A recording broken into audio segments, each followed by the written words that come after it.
प्रत्येक क्षेत्रात तंत्रज्ञानाचा वापर होत असताना आता पोलिसांना देखील अद्ययावत होण्याची गरज भासते आहे। याच पार्श्वभूमीवर छत्रपती संभाजीनगरमधील पोलिसांनी एक मोठा निर्णय घेतलाय। छत्रपती संभाजीनगर शहरातील सर्व मॉल्स, हॉटेल्ससह 23 प्रकारच्या खासगी आस्थापनांना सीसीटीव्ही कॅमेरे लावणं बंधनकारक करण्यात आलंय। नियमांचं उल्लंघन केल्यास गुन्हा दाखल करण्याचा इशारा पोलीस आयुक्तांनी दिलाय। पाहूयात। छत्रपती संभाजीनगर शहरात सर्वत्र लागणार सीसीटीव्ही। खासगी आस्थापनांना सीसीटीव्ही लावणं बंधनकारक। सीसीटीव्ही न लावल्यास होणार कारवाई। सुरक्षेची जबाबदारी नेमकी कुणाची? छत्रपती संभाजीनगरमधल्या वाढत्या गुन्हेगारीला आळा घालण्यासाठी पोलिसांनी शहरभर सीसीटीव्ही लावण्याचा निर्णय घेतलाय। मात्र यासाठी प्रशासनानं स्वतः कोणताही पुढाकार घेतला नसून खासगी आस्थापनांना सीसीटीव्ही लावणं बंधनकारक केलंय। गुन्हेगारांविरोधात भक्कम पुरावे गोळा करण्यासाठी सीसीटीव्ही कॅमेरे अनिवार्य करण्यात आले आहेत। जुन्या तंत्रज्ञानाच्या चौकटीतून बाहेर येत गुन्हेगारांवर वरचढ ठरण्यासाठी एक कॅमेरा शहरासाठी ही मोहीम हाती घेण्यात आली आहे। यात पोलिसांचे नेमके आदेश काय आहेत? तर छत्रपती संभाजीनगरात एक कॅमेरा शहरासाठी मोहीम राबवली जाते आहे। घर, मंदिर, दुकानांना सीसीटीव्ही लावणं बंधनकारक करण्यात आलंय। 23 खासगी आस्थापनांना सीसीटीव्ही लावण्याचे आदेश पोलिसांनी दिले आहेत। मुख्य रस्त्यांवर, मोकळ्या परिसरात सीसीटीव्हीची नजर असणार आहे। कॅमेरे न लावल्यास गुन्हा दाखल करण्याचा इशारा देण्यात आलाय। कलम 223 अन्वये सीसीटीव्ही न लावणाऱ्यांवर गुन्हा दाखल होणार। त्यासाठी 6 महिने ते 1 वर्षापर्यंत कारावास किंवा 2,500 ते 5,000चा दंड असेल।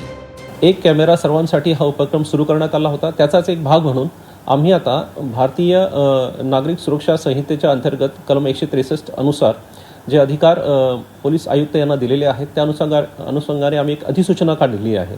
त्यामध्ये शहरामधील जेवढ्या काही खाजगी आस्थापना आहे त्यांनी त्यांच्या आस्थापनेच्या समोर दर्शनी भागामध्ये एक सीसीटीव्ही किमान लावावा। कारण शहरामध्ये वाढती लोकसंख्या, वाढती गुन्हेगारी, मग गुन्हे घडल्यानंतर त्याचा सायंटिफिक ॲनालिसिस करण्यासाठी, पुरावा गोळा करण्यासाठी किंवा गुन्हे घडू नयेत प्रिव्हेंट होण्यासाठी किंवा एखादी कायदा सुव्यवस्थेची परिस्थिती निर्माण झाली तर त्याचा सुद्धा अटकाव करण्यासाठी, आरोपींना शोधण्यासाठी या सर्व सीसीटीव्ही कॅमेऱ्यांचा आपल्याला शहरामध्ये उपयोग होणार आहे। पोलीस आयुक्तांच्या या आदेशामुळे शहरातील गुन्हेगारीला चाप बसण्याची शक्यता आहे। गुन्ह्यातील पुरावे गोळा करण्यास मदत होणार असून कारवाईच्या प्रक्रियेला वेग येईल असा अंदाज आहे। पोलिसांच्या या मोहिमेचं व्यापाऱ्यांनी स्वागत केलं। मात्र थेट गुन्हे दाखल करण्याच्या इशाऱ्यावर व्यापारी नाराजी व्यक्त करतायत। सहकार्य मागण्याऐवजी पोलिसांकडून दादागिरीची भाषा केली जात असल्याची खंत व्यापाऱ्यांनी बोलून दाखवली आहे। गुन्हे कसं काय करता तुम्ही? ऑलरेडी आमच्याकडे कॅमेरे लागलेले आहे आणि स्मार्ट सिटीनी पण कॅमेरे लावले, पण ते बंद कसे काय? ते एन्क्वायरी करा, तुम्ही ते चालू करा।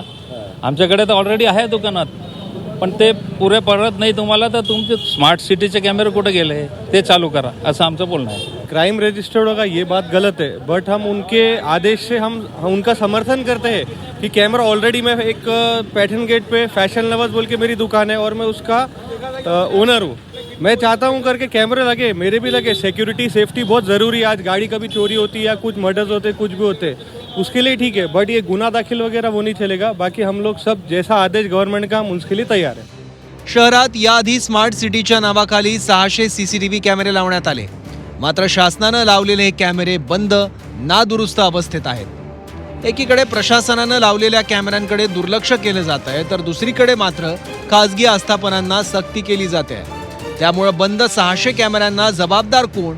या प्रकरणात जबाबदारांवर कारवाई होणार का, असे काही प्रश्न या निमित्तानं उपस्थित होत आहेत। नागरिकांवरच आर्थिक भार टाकण्यापेक्षा प्रशासनानंही किमान लावलेले कॅमेरे दुरुस्त करावेत अशी मागणी नागरिक करतायत। विशाल करोळे, झी 24 तास, छत्रपती संभाजीनगर।